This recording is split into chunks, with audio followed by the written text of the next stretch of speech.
I've been a software developer for more years than I would care to admit to, and the vast majority of that time has been working remotely. So I wanted to share some of that experience with you so that if you're considering working remotely, you might have some ideas of things to think about, you know, as you're deciding whether or not it really is something that you want to do. So, first of all, this is the dream, right? You get to work anywhere you want, even perched on a boulder in the middle of the ocean. And I think the other part of that dream is avoiding this, right? And so both of those are absolutely true. However, there are some caveats, and so that's kind of what I want to get into with you. So first of all, a fact. There aren't a ton of people who work from home, but Portland is one of the places where it's more common. We are 4th in the nation, and it was interesting to me that the number 1 in the nation is Raleigh, North Carolina, which you don't necessarily think of as a great tech hub, but it does happen to be where I got started working remotely. I was living in North Carolina and working for a company, and when I told them that I was going to be moving to Portland, they said, okay, let's try you as a telecommuter. It's temporary. And I said, okay, great. And, you know, a decade and a half later, I was still doing it. So obviously, it was working out for both of us. As you're considering whether or not you'd want to work remotely, you should, it really does, it can have an impact on your career, being remote rather than being in the office. And I think one of the most important factors to consider is, are you the minority or are you the majority? If you're working for a company where everybody works remote, if that's the normal thing to do, that's actually a lot easier. My situation is that I really was the only remote employee. It was very unusual for this company to allow that. And when your coworkers are mostly all together in an office on site, you know, they'll make decisions without you. They'll forget to tell you important pieces of information. And it's not that they're trying to exclude you, it's just that you are an extra step. You are a, you know, something they have to think about, which they might not. So if you're gonna work remotely, I think you really have to take that initiative yourself to make sure that you're keeping the connection and that you're keeping those lines of communication open. It really is your responsibility. The other thing is that you will miss all the various team building activities, which in some cases can be a huge relief because some of those are really awkward. But you know, you do miss things like, you know, I'd get an email that's like, hey, beer in the break room. And it does change the relationship that you have with your coworkers when you really never see them. There are people that I worked with for years, and I still don't know what they look like. The other thing that you should consider is if you're taking a remote position, does it really have the opportunity for growth? Will you get training? Will you have opportunities to move into other areas? I think a lot of time when an employee hires a remote person, they have a job that needs to be done, and as long as that job is getting done, it's out of sight, out of mind. They're not thinking about you at all. So you definitely need to ask those questions before you get started.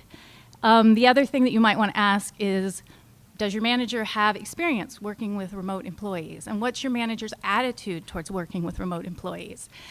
It's a difficult thing to do, to manage somebody who's not in the office. How do you keep tabs on what's going on with them? In my time, I had, I think, the full spectrum. I had everyone from somebody who would ping me like every 2 hours, I think just to make sure I was still there and still working, to someone who literally did not make contact with me at all. But I also had a couple of just wonderful managers and had a very productive, natural relationship with them, and it went well. So things to check out. Number 2 is, what tools will you need? And I'm happy to say that the tools have tremendously improved over the last decade and a half. You'll probably have some kind of collaboration software that does your IM, your video, your audio, your desktop sharing, all in one nice, pretty interface.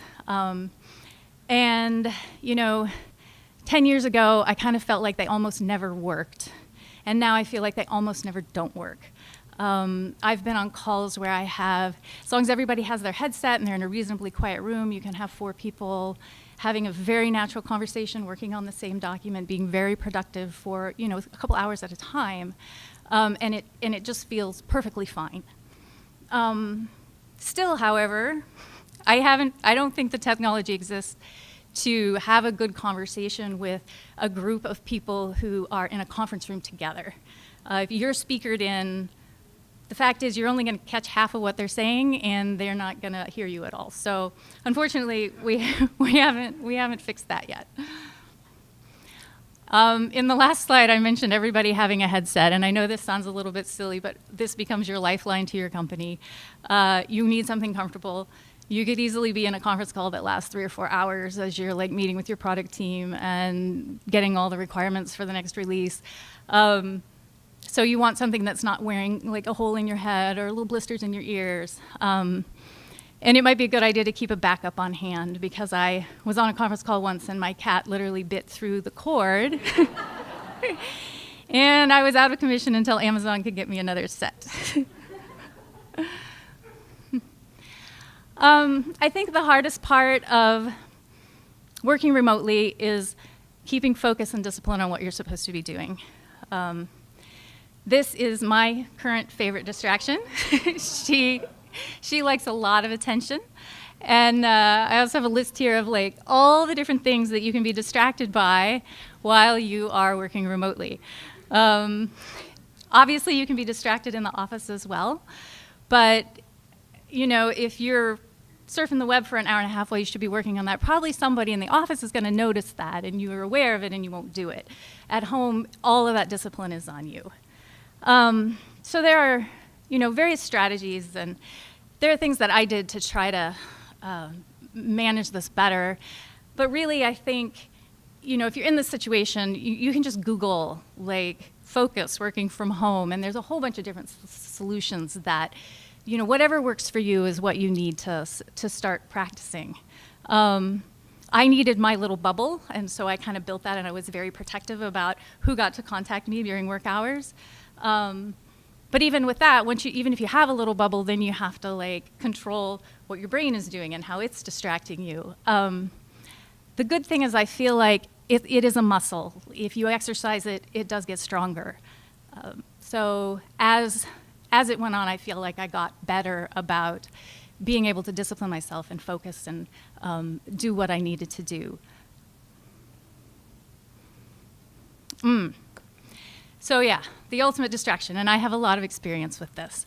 I think there is a school of thought that if you work from home, you don't need childcare because you're there, right? You're in the house. You can do that. You can do work and you can have kids at the same time.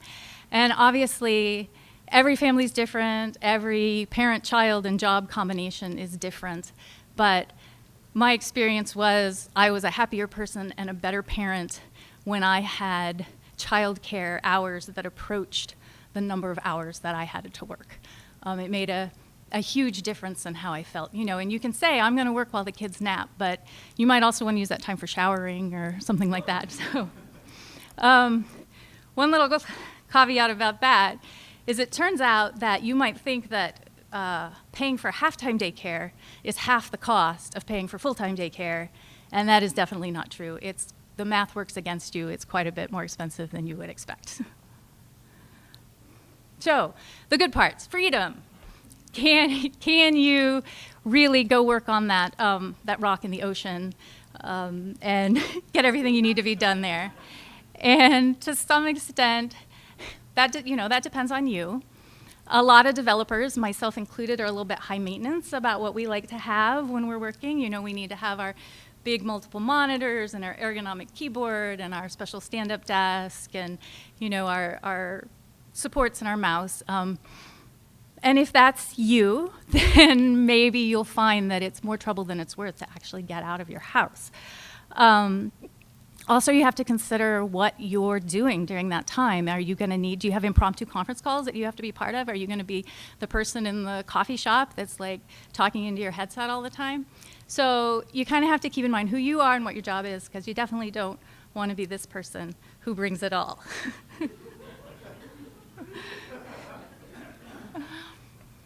And then, can you travel? Yeah, absolutely. I mean, many employers are completely flexible about that, but you definitely need to check in, because one of the things that comes up is the time zone. Are they going to be okay with you overlapping with their time, only a couple hours a day? Even for me, working for a company on the East Coast, I had so many 6 a.m. conference calls because business there started at 9 a.m., which means for me, it started at 6 a.m. So you definitely want to set those expectations in advance, find out what it's really going to mean for you. Are you going to be having to come in from, a night sightseeing and partying and then get on a call at 3 a.m. to talk business? You also have to be realistic about why you're not traveling now. Is it only because you have a job, or are there other reasons that you would find, well, actually, I'm still kind of anchored here, even though I have this remote position? For me, I have a husband, kids, he's got a job. We could take vacations that I could extend a little because I was remote, but it wasn't like we could just move to France. Okay, this is the last one, kind of a downer. Isolation. I do think it is an issue if you are 100% remote. It's manageable, but I feel like you need to recognize that it is a risk. Many people make their social contacts through work, and a lot of private socialization now is done online. So for a lot of people, their only face-to-face real interactions with human beings are in the office. So when you cut that out, you might find that it really does have an impact on your mental health. Again, this is a place where you Google for all kinds of solutions. There's a lot of information about it that you can find what fits you. But don't ignore it and stick with it. And now that you're not commuting, you have all that extra time that you could pick up a new social hobby and improve your life. So that's it. And I'll be around if anybody has questions or wants to discuss something further. So thank you very much.